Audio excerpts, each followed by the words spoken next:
महाराज को लेकर के भगवान श्री कृष्ण की इतनी बदनामी, जिस महाराज को लेकर के तुम्हारे दिल्ली के गली मोहल्लों में शर्मा जी का बेटा वर्मा जी की बेटी के साथ रासलीला कर रहा है। अरे मूर्खों, भारतीयों, निकृष्टों, जीवात्मा और परमात्मा के मिलन को महारास कहते हैं। जीव और शिव जहां मिलता है उसे रास कहते हैं। उस रास लीला को तुमने शरीरों के मिलन का केंद्र बना दिया। महारास की कथा चलती है वृंदावन, कभी आओ तो सुनाएं। भगवान ने अपने आप के ऊपर माया का पर्दा डाल दिया है और जीव की बुद्धि पर और आंखों पर वासना का पर्दा डाल दिया है। कभी बिहारी जी गए, बिहारी जी का दर्शन करने के लिए, तो आप देखते होंगे बिहारी जी में कोई नई नई बहू जाए विवाह करके, नई जोड़ी, तो घूंघट लगे होते हैं, हाथों में मेहंदी लगी है और सामने बिहारी जी भी पर्दा लगा है।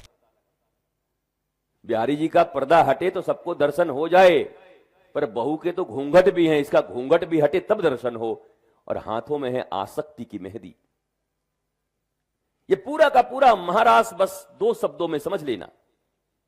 जिस महाराज को लेकर के भगवान श्री कृष्ण की इतनी बदनामी, जिस महाराज को लेकर के तुम्हारे दिल्ली के गली मोहल्लों में शर्मा जी का बेटा वर्मा जी की बेटी के साथ रासलीला कर रहा है। अरे मूर्खों, भारतीयों, निकृष्टों, जीवात्मा और परमात्मा के मिलन को महारास कहते हैं। जीव और शिव जहां मिलता है उसे रास कहते हैं।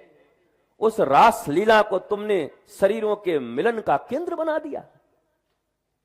गुंडागर्दी, छपरीपना, ये और भाषा हमारी कितनी डिग्रेड हो गई, कितनी अवनत हो गई। क्या है, आजकल रास लीला चल रहा है। नालायक की हद है भाई।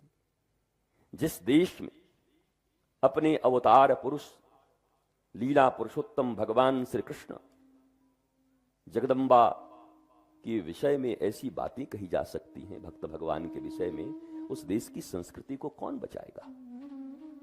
क्या कोई है जो देश की संस्कृति को बचाए?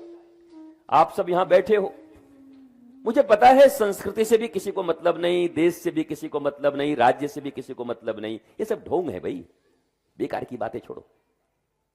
ये देश फीस दो चार बार बोल भले लेते हो, मामला तो एक ही जगह जमता है। बाप बड़ा ना भैया, सबसे बड़ा रुपया, ताता थैया ताता थैया ताता थैया।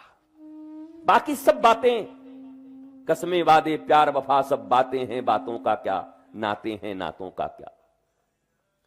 इसलिए भगवान के पंडाल में, कथा के पंडाल में कभी आओ तो पहले तो ये फोन नाम के असुर को साइलेंट करके आओ। नहीं, ये ससुरा सब तुम्हारा जितना बुद्धि में आ रहा होगा एक ही मिनट में निकाल देगा। फिर इतने तुम विश्वामित्र तो हो नहीं कि विश्वामित्र भी इतना गहरा तपस्या करके मेनका आई तो गड़बड़ हो गए।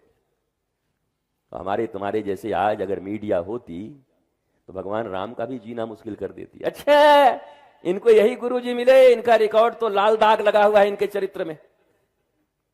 आज अगर मीडिया होती उस समय तो राम जी और विश्वामित्र जी का जीना मुश्किल हो जाता। राम जी से पूछते कि महाराज मर्यादा पुरुषोत्तम बनकर के आए थे, दुनिया में एक बढ़िया गुरु नहीं मिला, जिसके कैरेक्टर पर दाग लगाए उसको गुरु बना लिया। पूछ लेते। और भगवान राम से भी लोगों ने पूछा होगा।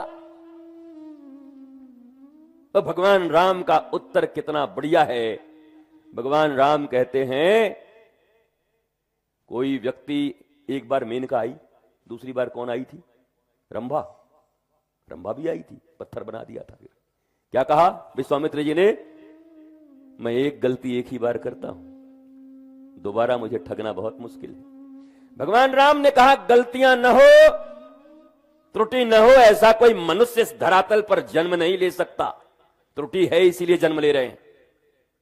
कर्मों के अधीन धक्का मार कर भेजा गया है हमें। संत के जन्म में और तुम्हारे जन्म में क्या अंतर है? कर्मों के अधीन जन्म लेकर के आए हो।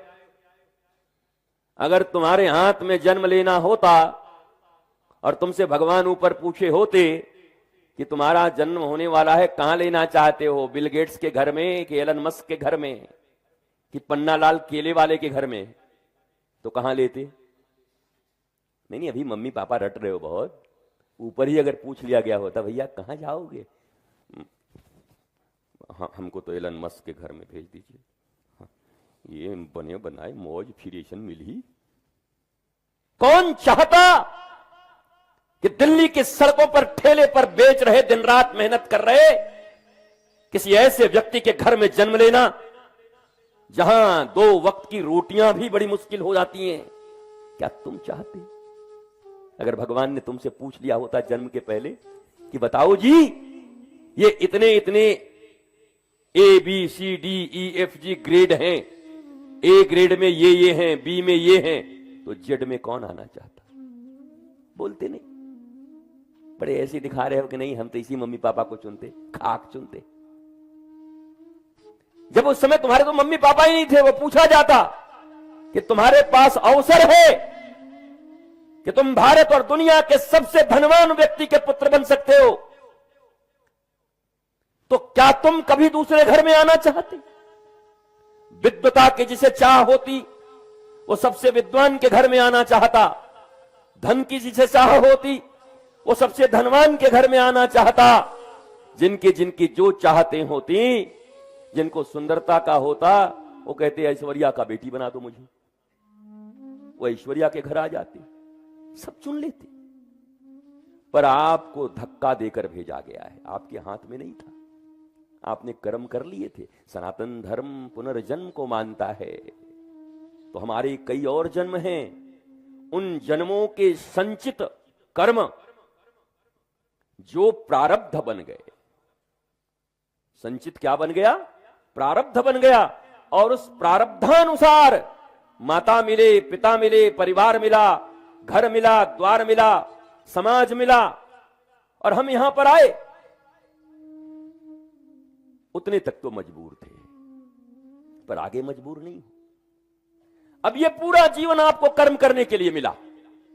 आप सब बड़े अच्छे लोग हो, व्यापारी भी हो, कर्म करने वाले भी लोग हो, ध्यान से सुनोगे तो बात बन जाएगी, और नहीं तो प्रवचन इत्यादि तो चलते रहते हैं। महाराज चैनल बदलो, और प्रवचन पे प्रवचन, चैनल या प्रवचन चल रहा।